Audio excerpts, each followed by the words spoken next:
البشير المسدد نذير المؤيد المصطفى الأمجد محمود الأحمد أبي القاسم محمد اللهم صل على محمد وآل محمد وعلى بيت الطيبين الطاهرين لا سيما على صاحب الدعوة النبوية والصولة الهدرية والاسمة الفاطمية والحلم الحسنية والشجاعة الحسينية والصبر السجادية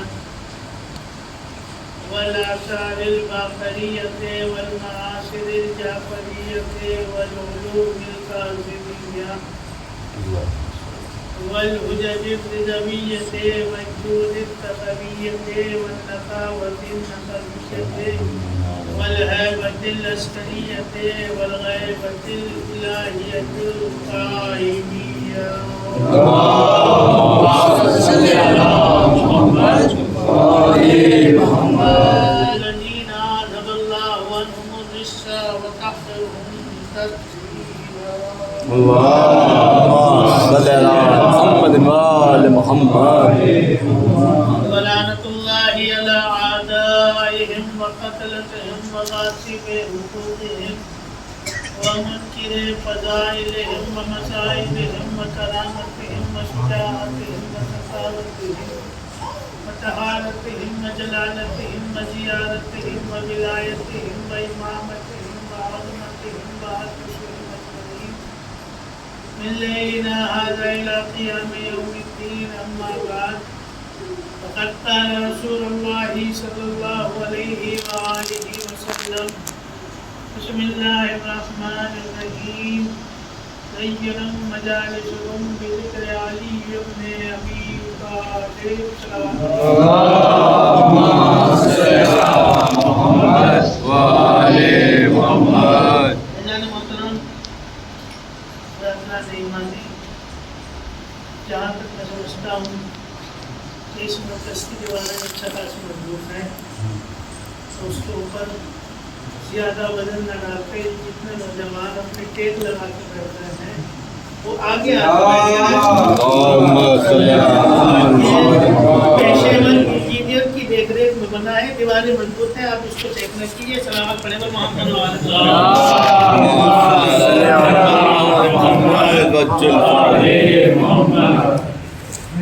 اعزاز محترم برادران ایمانی بزرگان دین و ملت,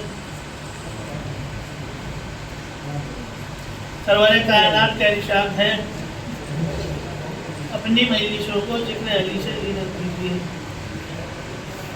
اعزاز گرامی, نہ جانے خالق کائنات نے نام علی کے اندر ایسی کون سی روح رکھی ہے کہ جب تک ہم نام علی نہ لے لیں یا نام علی نہ سن لیں ہمیں اپنے زندہ ہونے کا یقین نہیں ہوتا. اعزاز محترم, علی کائنات کی اس ذات کا نام کہ جو آیا تو خانہ کعبہ میں, وہ علی کے آنے کے بعد آنکھیں کھولی تو رسول کی گود میں, پہلا رزق حاصل کیا تو زبان رسول سے, پہلی گفتگو کی تو رسول سے, آسمانی کتابوں کے ذریعے توریت بھی سنائی, زبور بھی سنائی, انجیل بھی سنائی, قرآن بھی سنایا. کہ وہی علی ہے کہ جو 10 برس کے سن میں دعوت ذوالعشیرہ میں رسول اللہ کی رسالت کی گواہی دے رہے. وہی علی ہے کہ جو شب ہجرت رسول کے بستر پر رسول بن کے سو رہے. وہی علی ہے کہ جو رسول کے اکلوتے داماد بن رہے. وہی علی کہ جو کبھی بدر کو فتح کرتے ہیں, کبھی احد کو فتح کرتے ہیں, کبھی جبرائیل آتا ہے تلوار لے کر اور یہ کہتا ہوا کہ شاہ مرداں شیر یزداں قوت پروردگار لا فتح الا علی لا سیف الا ذوالفقار. سلام علیہ محمد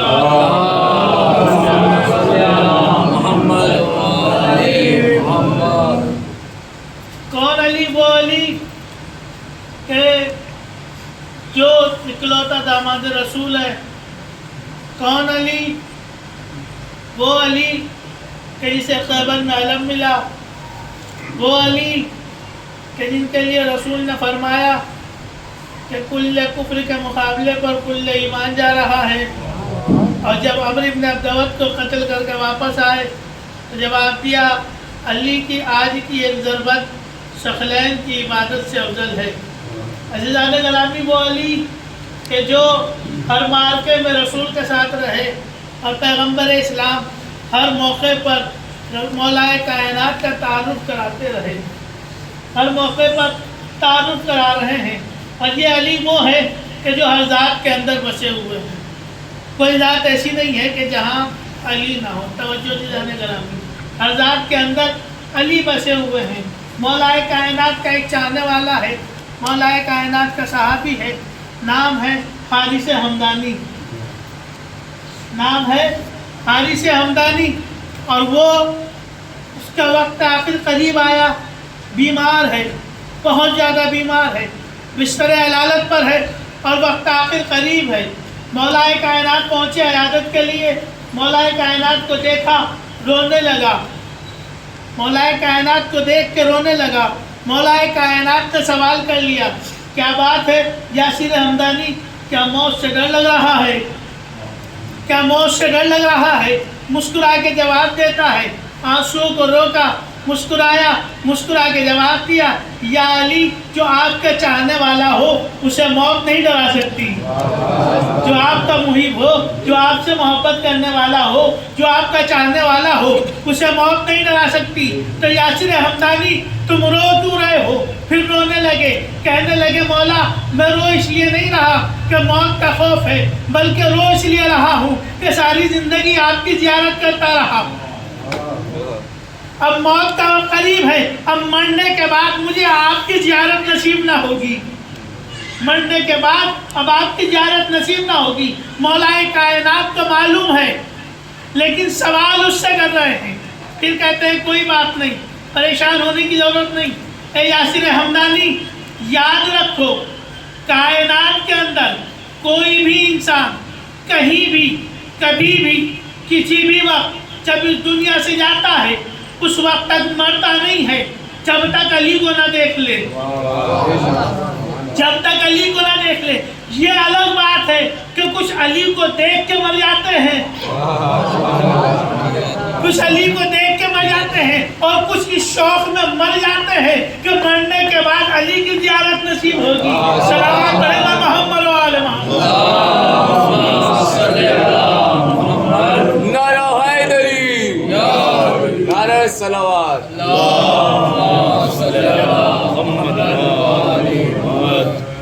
مولائے کائنات تو فضائل بے انتہا ہیں، جتنے بیان کیے جائیں اتنے کم ہیں۔ روایت میں ملتا ہے کہ اگر سارے سمندر جو ہیں وہ سیاہی بن جائیں، سارے درخت جو ہیں وہ قلم بن جائیں اور پھر علی کے فضائل لکھنا شروع کریں تو قلم ختم ہو جائیں گے، سیاہی ختم ہو جائے گی، مگر علی کے فضائل ختم نہ ہوں گے۔ رسول خدا ہر موقع پر بس موقع تلاش کرتے ہیں اور فضائل علی بیان کرنا شروع کر دیتے ہیں۔ وہ مولائے کائنات موجود ہیں، حرام مجمع ہے مسجد کے اندر۔ پیغمبر اسلام نے قرآن مجید کی ایک آیت کی تلاوت کی اور تلاوت کرنے کے بعد ارشاد فرمایا کہ سنو،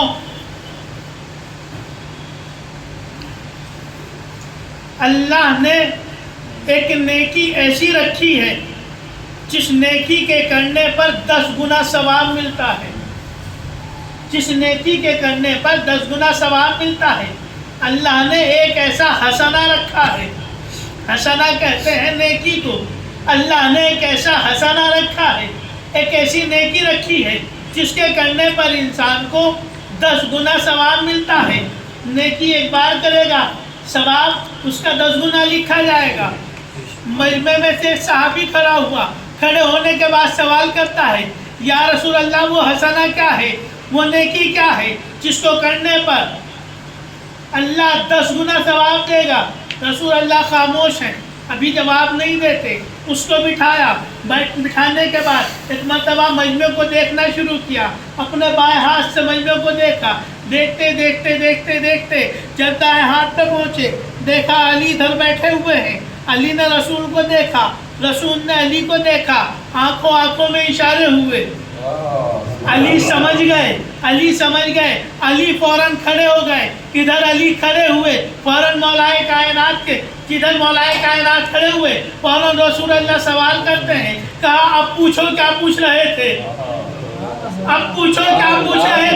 صحابی نے کھڑے ہو کے سوال کیا، یا رسول اللہ بتائیے وہ کون سی نیکی ہے، وہ کون سا حسنہ ہے جس کے کرنے پر اللہ 10 گنا ثواب لکھتا ہے؟ رسول اللہ نے بہت تیز آواز میں، بلند آواز میں ارشاد فرمایا، حب علی حسنہ.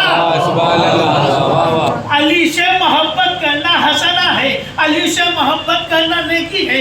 یہیں پہ نہیں رکے بلکہ آگے ارشاد فرمایا کہ علی سے محبت کرنا نیکی ہے، اور علی سے محبت کرنا ایسی نیکی ہے، ایسا حسنہ ہے کہ جس کے ساتھ اگر کوئی گناہ ہو تو وہ نقصان نہیں دیتا، اور علی سے بغض ایسا گناہ ہے کہ اگر اس کے ساتھ کوئی نیکی ہو تو وہ فائدہ نہیں دیتی. صلوات پڑھے گا محمد و آل محمد.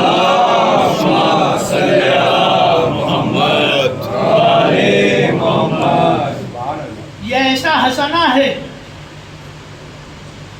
علی سے محبت کرنا کہ اس کے ساتھ کوئی گناہ ہو تو وہ نقصان نہیں دیتا، اور علی سے بغض ایسا گناہ ہے اس کے ساتھ کوئی نیکی ہو تو وہ نیکی فائدہ نہیں دیتی. عزیزان گرامی، لوگ سوال کر رہے ہیں، یا رسول اللہ وہ حسنہ ہے کیا؟ کہا حب علی حسنہ، علی سے محبت کرنا حسنہ ہے. ہماری سمجھ میں نہ آتا آخر وجہ کیا ہے، سبب کیا ہے، علت کیا ہے کہ علی سے محبت کرنا اتنا بڑا ثواب ہے کہ اس کے ساتھ کوئی گناہ ہو تو وہ نقصان نہیں دیتا، اور علی سے بغض رکھنا ایسی گناہ ہے کہ اس کے ساتھ کوئی نیکی ہو تو فائدہ نہیں دیتی. پیغمبر اسلام نے فرمایا کہ جب تم نماز پڑھو، دیکھیے اب آپ کو آج کے بعد نماز پڑھنے کا لطف آئے گا. پیغمبر اسلام فرماتے ہیں کہ جب تم نماز پڑھو اور پہلی رکعت نماز تمام کر لو، اب جب دوسری رکعت میں شروع کرو تو دوسری رکعت میں رکوع میں جانے سے پہلے ہاتھوں کو بلند کر دو، قنوت کے لیے ہاتھ اٹھا دو، اور پھر دعا کرو، ربنا آتنا فی الدنیا حسنۃ وفی الآخرۃ حسنۃ. ربنا آتنا فی الدنیا حسنۃ وفی الآخرۃ حسنۃ. پروردگار ہمیں دنیا میں بھی علی کی محبت دے، آخرت میں بھی علی کی محبت دے.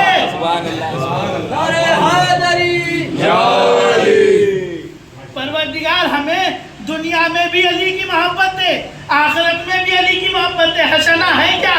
علی کی محبت کو حسنہ کہتے ہیں. ربنا آتنا فی الدنیا حسنہ وفی الآخرۃ حسنہ. پروردگار ہمیں دنیا میں بھی محبت دے، آخرت میں بھی علی کی محبت دے. ہاں میں سوال کروں گا، پروردگار تو ہم سے دعا کیوں منگوا رہا ہے؟ آخر علی کی محبت میں ایسا کیا ہے؟ وجہ کیا ہے کہ تو نماز میں، قنوت میں، اس نماز میں جو نماز تیرے لیے ہے، اس نماز میں تو علی کی محبت کیوں منگوا رہا ہے؟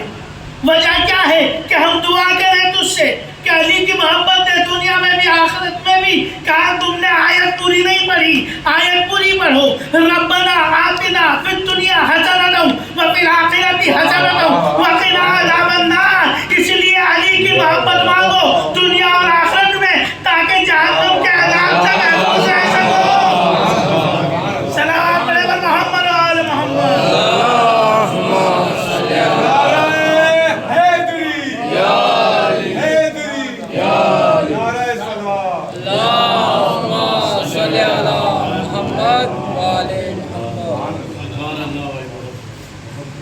تو مزہ آئے گا نا نماز پڑھنے میں. قنوت پڑھو گے تو تب تک میری بات یاد آئے گی. ربنا آتنا فی الدنیا حسنۃ. کیوں؟ اس لیے کہ پیغمبر پہلے ہی فرما چکے یا علی اگر ساری کائنات تیری ولایت پر جمع ہو جاتی تو اللہ جہنم کو پیدا ہی نہ کرتا. جہنم بنی ہی ہے ولایت علی کے منکروں کے لیے. اگر علی کی محبت پر دنیا جمع ہو جاتی تو اللہ جہنم کو پیدا نہ کرتا. یہی وجہ ہے نماز میں قنوت رکھ کے اور قنوت میں اس قنوت کو رکھ کے بتا دیا کہ تم دعائیں مانگتے رہو، تم دعائیں مانگتے رہو، کبھی تو سیدھی راہ پر آ جاؤ گے، کبھی تو دل میں علی کی محبت اترے گی.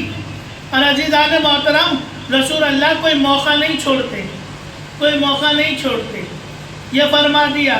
پھر کہنے لگے ایک دن انا مدینۃ العلم وعلی بابھا، علی شہر علم ہے اور میں اس کا دروازہ ہوں. کبھی فرمایا علی شہر حکمت ہے اور میں اس کا دروازہ ہوں. ارشاد فرماتے ہیں حب علی یعقل الذنوب کما تعقل نار الحطب، علی کی محبت گناہوں کو ایسے کھاتی ہے جیسے آگ لکڑی کو کھاتی ہے. ابھی ارشاد فرماتے ہیں علی حبیب الاحباب ہے، علی قطب الاقطاب ہے. پھر ایک دن فرمانے لگے کہ علی تیرا خون میرا خون، تیرا گوشت میرا گوشت، تیرا دوست میرا دوست، تیرا دشمن میرا دشمن، تیرا جسم میرا جسم، تیرا نور میرا نور، تیری روح میری روح. یا رسول اللہ یہ کیا فرما رہے ہو؟ تیرا خون میرا خون، تیرا گوشت میرا گوشت. یہاں لوگ بیٹھے ہوئے ہیں، ان کے پاس اولاد بھی ہے، اللہ انہیں سلامت رکھے. جن کے پاس اولاد نہیں ہے اس ذکر کے صدقے انہیں اولاد عطا ہو. عزیزان گرامی، جن کے پاس اولاد ہے، جب بچہ کوئی کارنامہ انجام دیتا ہے اور بچے کی لوگ تعریف کرتے ہیں تو باپ فوراً کیا کہتا ہے کہ کیسے نہ ہو، کیونکہ اس کی رگوں میں میرا خون دوڑ رہا ہے، میرا لہو دوڑ رہا ہے. مگر بات سمجھ میں نہیں آئی. علی ہے سن میں چھوٹے، رسول ہیں بڑے. رسول کہہ رہے ہیں تیرا خون میرا خون ہونا یہ چاہیے تھا، میرا خون تیرا خون. مگر رسول نے کیا فرمایا کہ تیرا خون میرا خون. یا رسول اللہ یہ کیا بات ہوئی؟ علی کی رگوں میں تو ابو طالب کا خون دوڑ رہا ہے، علی کی رگوں میں تو ابو طالب کا خون دوڑ رہا ہے. اب سمجھ میں آیا نا؟ یہ علی کے باپ کو کافر کہنے والوں، ارے علی کی رگوں میں ایک کافر کا خون اگر دوڑ رہا ہے تو وہی خون رسول اللہ کی رگوں میں بھی دوڑ رہا ہے. شرمانی چاہیے ابو طالب کو کافر کہنے والوں کو. تیرا خون میرا خون، تیرا دوست میرا دوست، تیرا دشمن میرا دشمن. عزیزان گرامی، تیرا لہو میرا لہو. کیا ارشاد فرما دیا پیغمبر اسلام نے؟ یہ کائنات کے رسول ہیں، یہ کائنات کے مولا ہیں. جب موقع ملتا ہے رسول اللہ فضائل بیان کرتے ہیں. اور پھر کبھی موقع ایسا بھی آتا ہے جب دشمن کی وجہ سے علی کے فضائل بیان ہو جاتے ہیں، جب دشمن کی وجہ سے فضائل بیان ہو جاتے ہیں. جب جنگ صفین کا موقع آیا نا عزیزان گرامی، جب دو ملکوں کے درمیان جنگ واقع ہو جاتی ہے اور جنگ کا خطرہ ہوتا ہے تو تیسرا ملک جس کی سرحد اس ملک سے جڑی ہوتی ہے اسے خطرہ لاحق ہوتا ہے کہیں یہ جنگ میری سرحد میں نہ آ جائے. لہذا وہ کرتا کیا ہے؟ وہ اپنا ایک بندہ بھیجتا ہے اور جانے کے بعد یہ طے کرتا ہے. آج کے دور میں کیا طے کرتا ہے؟ وہ یہ طے کرتا ہے کہ دیکھ کیا ہو کس کے پاس پاور زیادہ ہے، کس کے پاس طاقت زیادہ ہے، کس کے پاس ہتھیار زیادہ ہے، کس کے پاس فوج زیادہ ہے. جس کے پاس زیادہ ہوتی ہے وہ اس کا ساتھ دینے لگتا ہے. اب جب کوفے میں اور شام میں جنگ چھڑی اور جنگ صفین کا معرکہ طے ہو گیا تو شام سے جو سرحد لگی ہوئی تھی وہ لگی ہوئی تھی ملک روم کی.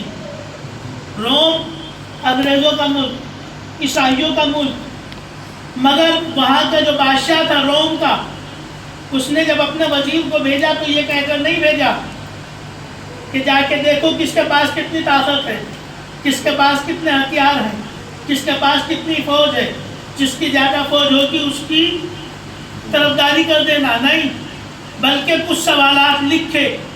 لکھنے کے بعد کہا کہ جو ان کے جوابات دے دے یہ دیکھ کے آنا کہ علم کس کے پاس زیادہ ہے، شام والے کے پاس زیادہ ہے یا فجر والے کے پاس زیادہ ہے؟ شام والے کے پاس زیادہ ہے یا صبح والے کے پاس زیادہ ہے؟ بھائی شام کے بعد کیا آتا ہے؟ شام کے بعد اندھیرا ہوتا ہے اور فجر کے بعد روشنی ہوتی ہے۔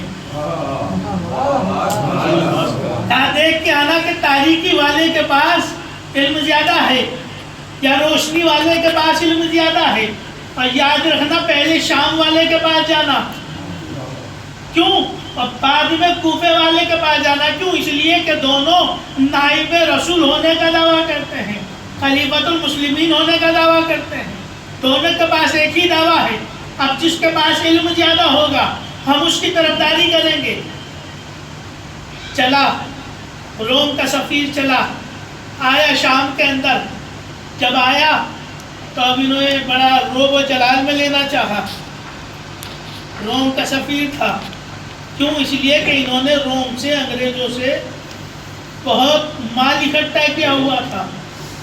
اب جب روم کا سفیر آیا تو انہوں نے دربار سجایا اور اس کی بہت آؤ بھگت کی، اس کے لیے دسترخوان لگا دیے گئے۔ جب دسترخوان لگ گئے، کھانے سے فارغ ہوا، دربار میں بلایا گیا، کہا کیا بات ہے، کیوں آئے ہو؟ کہا بادشاہ نے 3 سوال بھیجے ہیں، 3 سوال ہیں، ان کے سوال کے جوابات دے دیجئے۔ سوال ہے؟ ہاں۔ اچھا، جب کسی سے امتحان میں بچہ امتحان میں جاتا ہے اور سوال و جواب زبانی ہوتے ہیں، یعنی وائوا ہوتا ہے، زبانی سوال و جواب ہوتے ہیں، تو جب تک پہلے کا جواب نہیں دیا جاتا تو دوسرا سوال نہیں ہوتا، جب تک وہ یہ نہ کہہ دے کہ مجھے آتا نہیں ہے۔ اب انہوں نے سوال کیے، کہا سوال کرو۔ کہا پہلا سوال یہ ہے کہ یہ بتاؤ زمین سے آسمان کی دوری کتنی ہے؟ زمین سے آسمان کی دوری کتنی ہے؟ جواب نہیں پتا تھا، بادشاہ خاموش ہو گیا۔ کہا دوسرا سوال کرو۔ کہا پہلے کا جواب تو دے دو، پہلے کا جواب تو دو۔ کہا نہیں، ہمیں نہیں معلوم، آپ دوسرا سوال کرو۔ دوسرا سوال کیا، یہ بتاؤ مشرق سے مغرب کی دوری کتنی ہے؟ کہا تیسرا سوال کرو۔ کہا پہلے 2 سوالوں کے جواب دیے نہیں، تیسرا سوال کیسے کروں؟ کہا نہیں، تم تیسرا سوال کرو۔ تو تیسرا سوال یہ ہے کہ وہ 10 چیزیں کیا ہیں جو ایک دوسرے کے اوپر سخت ہیں؟ وہ 10 چیزیں ہیں کیا جو ایک دوسرے کے اوپر سخت ہیں؟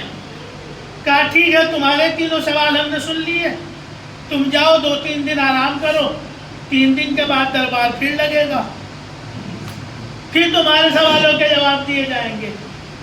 انہیں لے جایا گیا، گیسٹ ہاؤس میں ٹھہرایا گیا، انہیں 3 دن وہاں رکھا گیا۔ اب ادھر انہیں پہنچایا، ادھر حاکم شام نے اپنے ایک وزیر کو کھڑا کیا، کہا کھڑے ہو جاؤ اور یہ شام کا لباس اتارو، کوفے کا لباس اوڑھو۔ شام کا لباس اتار دو اور کوفے کا لباس اوڑھ لو۔ کہا کیوں؟ کہا اس لیے کہ تمہیں کوفہ جانا ہے۔ کوفے میں جانا، مسجد کوفہ پر، منبر کوفہ پر ایک شخص بیٹھا ہے جو سلونی کا دعویٰ کر رہا ہے۔ پوچھو کیا پوچھنا ہے، جا کے اس سے 3 سوال کرنا اور جواب لیتے آنا۔ کیوں؟ اس لیے کہ وہ در وہ ہے کہ جہاں سے کوئی خالی نہیں جاتا، چاہے دشمن ہی کیوں نہ ہو، وہ اس در سے کبھی خالی نہیں جاتا۔ کہا ٹھیک ہے۔ انہوں نے شام کا لباس اتارا، کوفے کا لباس اوڑھا، کوفہ پہنچے، مسجد کے قریب پہنچے، مسجد کوفہ چھلک رہی ہے نمازیوں سے۔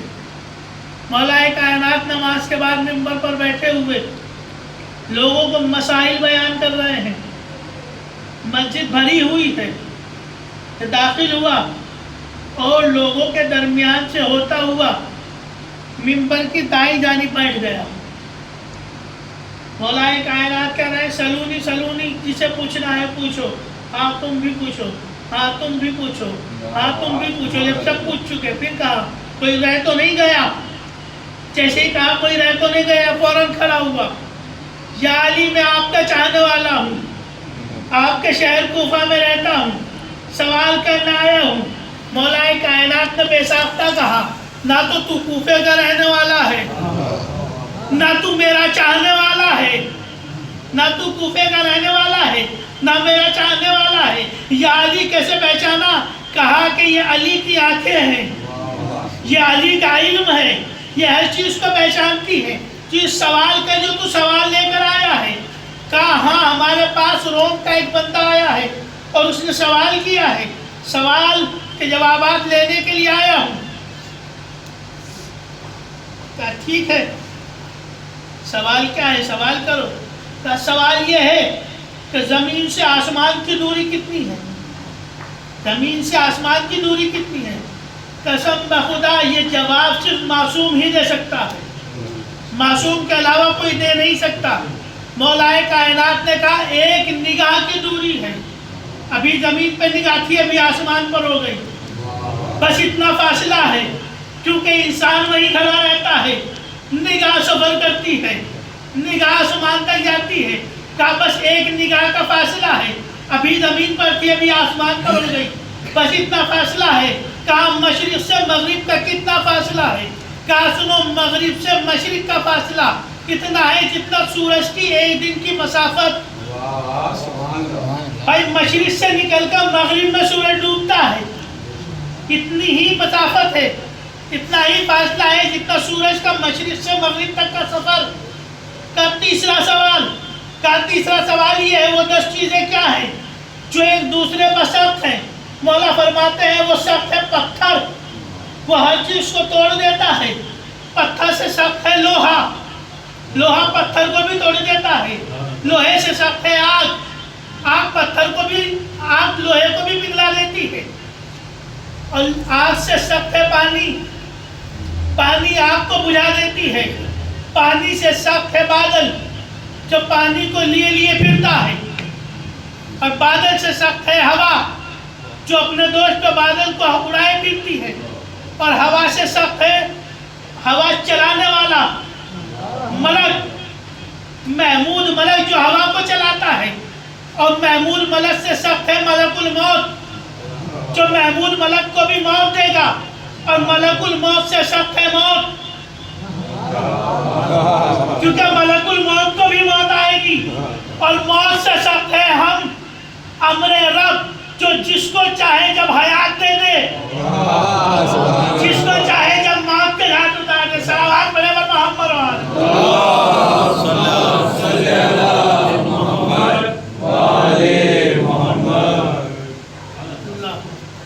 چوتھا سوال یہ ہے کہ ایک چھوٹی سی شیشی ہے، اس شیشی کے اندر کائنات کی ہر شے کو بھرنا ہے. کائنات کی ہر شے، شے جانتے ہیں آپ شے کس کو کہتے ہیں؟ یہ جو ہے یہ بھی شے ہے، آپ ہے آپ بھی شے ہے، یہ قالین بھی شے ہے، یہ جھولا بھی شے ہے، یہ علم بھی شے ہے، یہ مرکز بھی شے ہے، انبیاء بھی شے ہے، ملائکہ بھی شے ہے، آسمان بھی شے ہے، یہ درخت بھی شے ہے، یہ چرند بھی شے ہے، یہ پرند بھی شے ہے. ہر چیز شے ہے، ہر چیز شے ہے. اور کہہ کیا رہا ہے؟ یہ جو شیشی ہے اس کے اندر ہر شے کو بھر دیجئے. چھوٹی سی شیشی. اب یہاں پہ کوئی چھوٹا سا گلاس اگر ہو تو اگر کوئی میں کسی سے کہوں کہ اس کے اندر ہر شے بھر دے تو اس کے اندر کیا بھر سکتا ہے؟ جس گلاس کے اندر آدمی کا پورا ہاتھ نہ آ پائے اس کے اندر کائنات کی ہر شے کہاں سے آ جائے گی؟ پر جیسے ہی سنا مولا کائنات نے امام حسن کو کھڑا کیا، حسن جاؤ ایک پانی کا جام لے کر آؤ. پانی منگایا، پانی منگانے کے بعد شیشی کے اندر بھر دیا. لے میں نے ساری شے اس کے اندر بھر دی. کہا یا علی سمجھ میں نہیں آیا ساری شے اس کے اندر کیسے آ گئی؟ آپ نے تو شیشی کے اندر پانی بھرا. کہا تم نے قرآن نہیں پڑھا کہ اللہ نے کہا ہے کہ ہم نے ہر شے کو پانی کے ذریعے حیات دی ہے، ہم نے ہر شے کو پانی کے ذریعے حیات دی ہے. عزیزان گرامی واقعہ تو ختم ہو گیا مگر نتیجہ آپ لے جائیے، اللہ نے ہر شے کو پانی کے ذریعے حیات دی ہے. یعنی نبیوں کو حیات پانی کے ذریعے، ملائکہ کو حیات پانی کے ذریعے، زمینوں کو حیات پانی کے ذریعے، آسمانوں کو حیات پانی کے ذریعے، انسانوں کو حیات پانی کے ذریعے، جناتوں کو حیات پانی کے ذریعے، چرند کو حیات پانی کے ذریعے، پرند کو حیات پانی کے ذریعے، درخت کو حیات پانی کے ذریعے، سمندر کو حیات پانی پانی کے ذریعے، دریا کو حیات پانی کے ذریعے، ہواؤں کو حیات پانی کے ذریعے، فضاؤں کو حیات پانی کے ذریعے، خلاؤں کو حیات پانی کے ذریعے، ہر شے کو حیات پانی کے ذریعے. مگر اللہ نے پھر ارشاد فرمایا ہم نے کائنات کے سارے پانی کو مہر فاطمہ میں دے دیا. صلوات پڑھے گا محمد و آل محمد.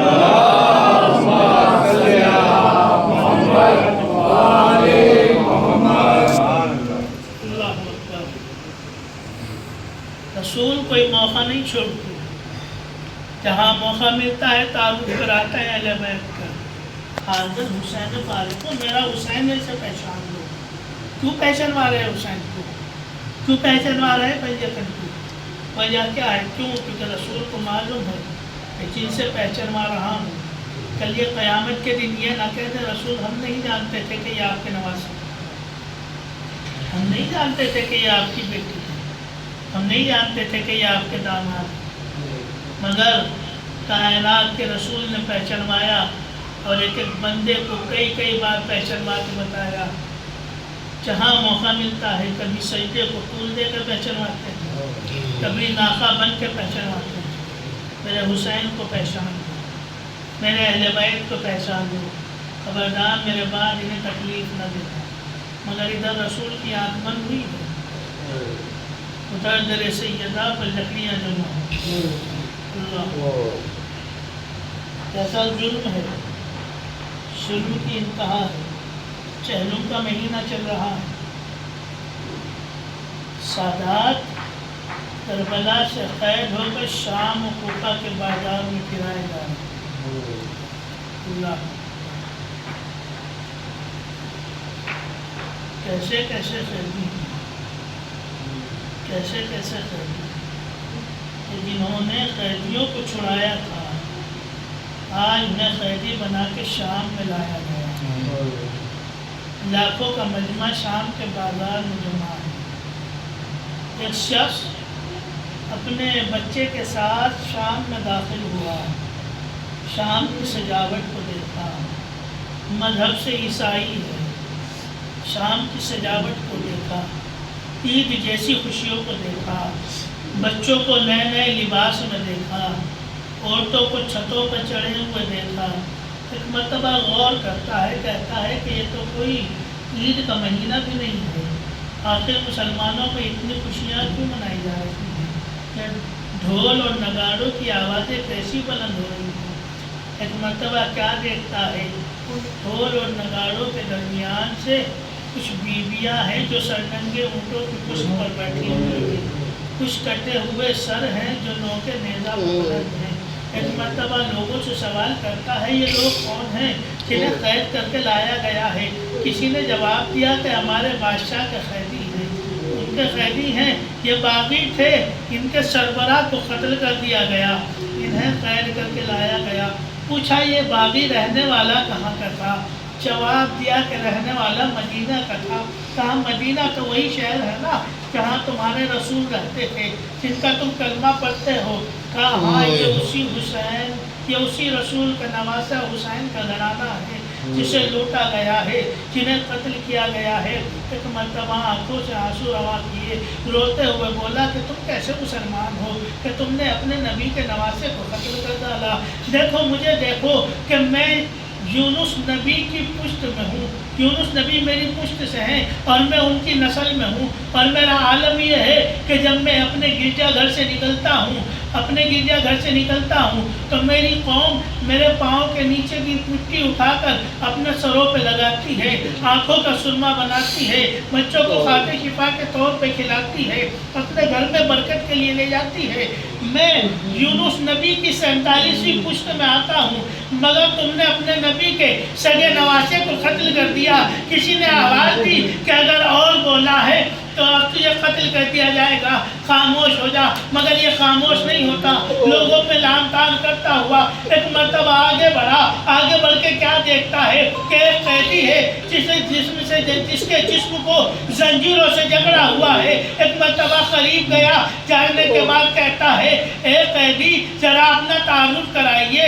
کہا کہ میں حسین کا بیٹا ہوں، میں علی کا پوتا ہوں، میں رسول کے نواسے کا بیٹا ہوں. ہاں ہمیں لوٹا گیا ہے، کربلا میں ہمارے گھر والوں کو قتل کر دیا گیا، ہماری عورتوں کو قیدی بنایا گیا ہے، سروں سے ردائیں چھینی گئی ہیں. ایک مرتبہ تلوار کو بے نیاب کیا، بے نیاب کرنے کے بعد جنگ کرنا شروع کی، لوگوں سے جنگ کرتا جاتا ہے. کہتا جاتا ہے تمہیں شرم نہیں آتی؟ تم جس کا کلمہ پڑھتے ہو اسی نبی کی بیٹی کے گھر کو اجاڑ دیا. آخر کیسے کلمہ گو ہو؟ آخر کیسے مسلمان ہو؟ تمہیں شرم نہیں آتی؟ جس کا کلمہ پڑھ رہے ہو اسی کو قتل کر رہے ہو. ایک مرتبہ چاروں طرف سے تلوار چلنا شروع ہوئی. ابھی اکیلا تھا، تلوار چلاتے چلاتے ایک مرتبہ بھی سید سجاد کے قریب آیا. قریب آنے کے بعد کہتا ہے سید سجاد ارے میں 3 راتوں سے بڑا پریشان تھا، اس لیے کہ آپ